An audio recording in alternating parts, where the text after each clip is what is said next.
Heureux de vous retrouver sur Médium TV Afrique. La question est plus que d'actualité, le Covid-19. Le 11 mars dernier, le ministre ivoirien de la Santé et de l'Hygiène publique notifiait le premier cas confirmé en Côte d'Ivoire de la maladie à coronavirus Covid-19.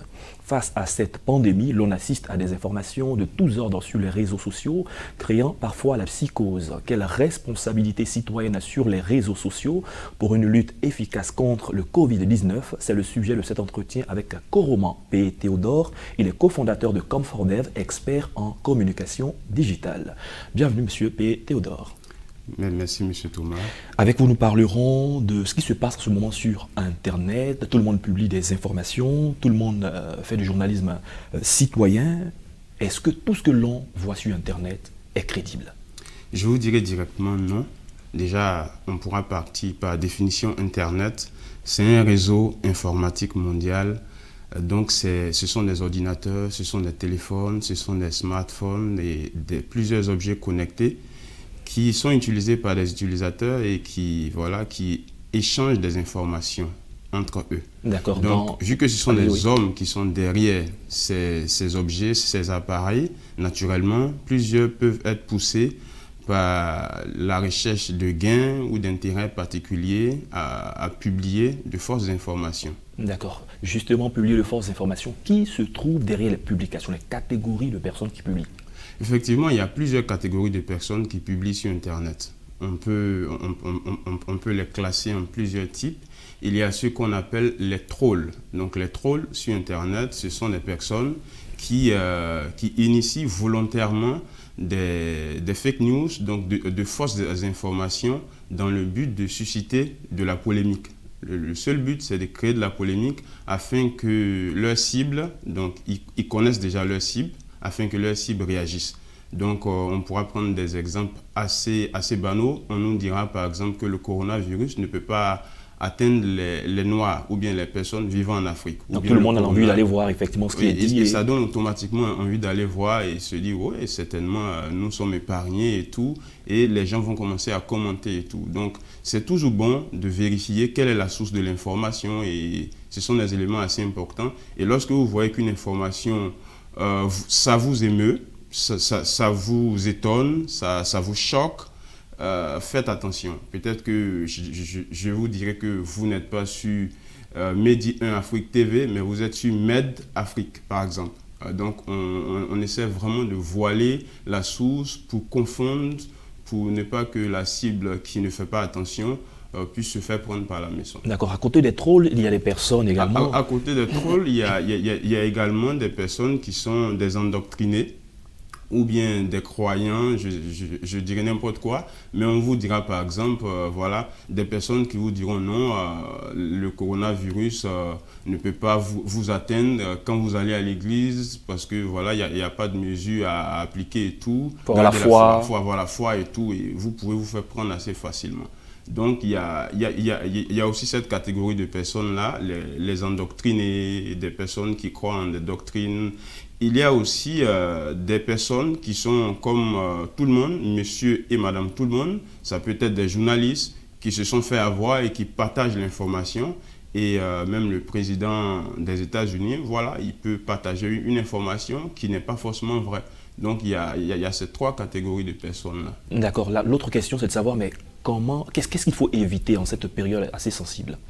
Déjà, ce qu'il faut éviter, lorsque vous voyez qu'une information vous choque, ça vous émeut, ça attire votre attention et vous êtes emballé émotionnellement parlant parce que les buzz jouent beaucoup sur les émotions. Donc, lorsque vous êtes émotionnellement emballé, faites très attention. Commencez déjà à vérifier la source de l'information. Première chose à faire, quelle est la source de l'information? Deuxième chose, vous pourrez même prendre le titre de l'information ou la description ou bien la phrase clé et la mettre dans un moteur de recherche. Et ensuite, vous verrez, les médias traditionnels feront un fact-checking de cette information-là et vous verrez que soit c'est une image qui est sortie de son contexte ou bien une vidéo qui date d'une période assez ancienne et qui est réutilisée dans un contexte qui est carrément différent. Et donc, on essaie juste de créer cette polémique-là pour pouvoir emballer plusieurs personnes et créer de la psychose ou bien de la peur au sein de la population. Et plusieurs pages ou bien des trolls et tout vivent de ce type de buzz. D'accord, revenons sur les vidéos. En ce moment, beaucoup de vidéos circulent sur Internet, sur WhatsApp. Il y a des personnes dès qu'elles voient la vidéo, elles finissent de la lire et puis elles partagent sans avoir vérifié. Quelle bonne attitude il faut avoir désormais? Déjà, dans un premier temps, lorsque vous voyez une vidéo sur Internet et que cette vidéo, je vais encore dire la même chose, ça vous choque, faites très attention automatiquement. Dans un premier temps, essayez toujours de prendre le contenu, le titre de la vidéo et de la mettre dans les moteurs de recherche dans un premier temps pour essayer de vérifier l'information. Vous pouvez même faire attention même aux commentaires qui sont donnés parce que par moment, il y a des internautes qui sont assez prudents et qui font cette vérification-là pour les autres et qui mettent en commentaire que non, attention, c'est un fake news, attention, vous n'êtes pas sur Média 1 Afrique TV, mais c'est un peu le logo qui est similaire, mais ce n'est pas la chaîne, faites très attention. Donc, il y a des internautes qui peuvent vous aider dans les commentaires, vous pouvez vérifier ça sur d'autres chaînes de télé, vérifiez d'abord la source de l'information.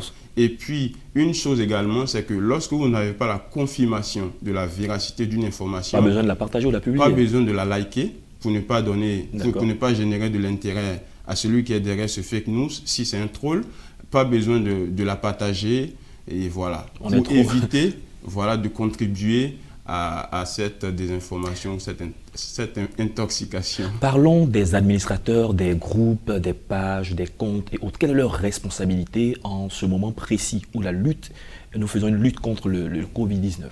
Effectivement, actuellement, c'est une guerre, comme le président français l'a dit, c'est une guerre contre un virus qu'on ne voit pas. Donc, aujourd'hui, les gérants des pages, les propriétaires des groupes, les administrateurs des pages et de groupes devront faire très attention à ce qui est véhiculé sur leurs pages parce que ce sont quand même des médias qui sont suivis. Donc, s'ils ne font pas attention, ils risquent de créer encore plus de psychose au sein de la population.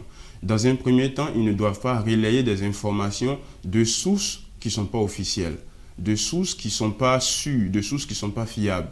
Et également, avant de relayer une information, il faut la vérifier au préalable par les méthodes que j'ai citées tantôt. Et deuxième chose à faire, c'est également de prendre toujours les informations sur les médias officiels, sur les sources officielles, comme par exemple le site internet de l'OMS, l'Organisation mondiale de la santé, qui nous donne des informations assez fiables, des chiffres assez fiables sur la pandémie. Et grâce à ces informations, ils pourront correctement informer et instruire la population sur ce mal-là. Autre chose également, ce serait bien pour les administrateurs de groupes et de pages de partager régulièrement les mesures de prévention de la pandémie. Parce qu'aujourd'hui, la population ne fait vraiment pas attention à ça, mais aujourd'hui, la pandémie évolue. Aujourd'hui, en Côte d'Ivoire, on nous parle de 25 contaminés, 25 cas. Et ça, c'est déjà très préoccupant. Donc, les administrateurs de pages et tout devront faire vraiment beaucoup plus attention et attirer encore l'attention de la population afin d'amener les gens à prendre conscience sur cette réalité de cette pandémie. Parlant de la prise de conscience, quel est votre point de vue quand vous êtes dans la population, quand vous observez la mise en pratique des mesures? Est-ce que c'est strictement respecté? Moi, je suis vraiment choqué. Je suis vraiment choqué parce qu'ici en Côte d'Ivoire, ce qu'on constate, c'est que la population ne fait vraiment pas attention à ce qui est dit. J'ai l'impression que les gens prennent cette pandémie à la légère. Je vous dirais que hier, j'étais dans un hypermarché en train de faire des achats avec mon épouse et nous sommes sortis en portant des masques. Donc, j'ai remarqué que certaines personnes nous regardaient comme si on descendait de la planète Mars. Alors que le fléau, il est réel, la pandémie est réelle. Et je voyais des gens qui étaient proches, qui ne respectaient même pas la distance d'au moins 1 mètre, qui se parlaient face à face. Je voyais même une caissière qui toussait comme ça, plein air, qui toussait. Il y avait un rang de personnes qui étaient en train de faire leur paiement. Une dame, une caissière qui toussait sans avoir porté de masque. Et ça, c'est dangereux parce que vous pouvez être contaminé sans le savoir. Vous pouvez contaminer d'autres personnes qui sont beaucoup plus fragiles. Et qui à leur tour vont contaminer. Et très rapidement, la pandémie va se répandre. Et aujourd'hui, on doit vraiment faire très attention et la population doit tout faire pour appliquer les règles d'hygiène de prévention contre cette pandémie. D'accord, nous sommes en train d'aller vers la fin de cette émission. Les règles d'hygiène, quelques règles à titre de rappel. À titre de rappel, les règles d'hygiène, déjà, il faut se laver régulièrement les mains. Il faut beaucoup se laver les mains en insistant sur le pouce. Parce que le pouce, on le néglige. Plusieurs fois, quand on lave les mains, on néglige beaucoup le pouce. Il faut beaucoup laver les mains régulièrement. Lorsque vous touchez à quelque chose qui est étranger, que vous ne maîtrisez pas et tout, faut vous laver les mains. Si vous n'avez pas à votre disposition de l'eau ou du savon et tout, vous pouvez avoir un gel hydroalcoolique pour régulièrement vous nettoyer les mains. C'est très important. Et également, il faut respecter la distance d'au moins 1 mètre avec vos interlocuteurs pour pouvoir échanger. C'est aussi très important. Il ne faut pas trop se rapprocher pour se parler. Il faut également se saluer sans se serrer les mains. Très important aussi. On peut se dire bonjour sans se serrer les mains. Aussi, l'autre mesure, c'est qu'il faut régulièrement tousser. Lorsque vous souhaitez tousser, il faut tousser dans le creux de votre coude. Très important aussi. Merci, Monsieur Koroman P. Théodore. Je rappelle que vous êtes cofondateur de ComfortDev et expert en communication digitale. Vous êtes en télétravail en ce moment. Merci d'avoir accepté de venir parler sur ce plateau. Merci, Monsieur Romantouma. C'est la fin de cette émission. Merci à tous de l'avoir suivi. Bonne suite de nos programmes sur Média TV Afrique.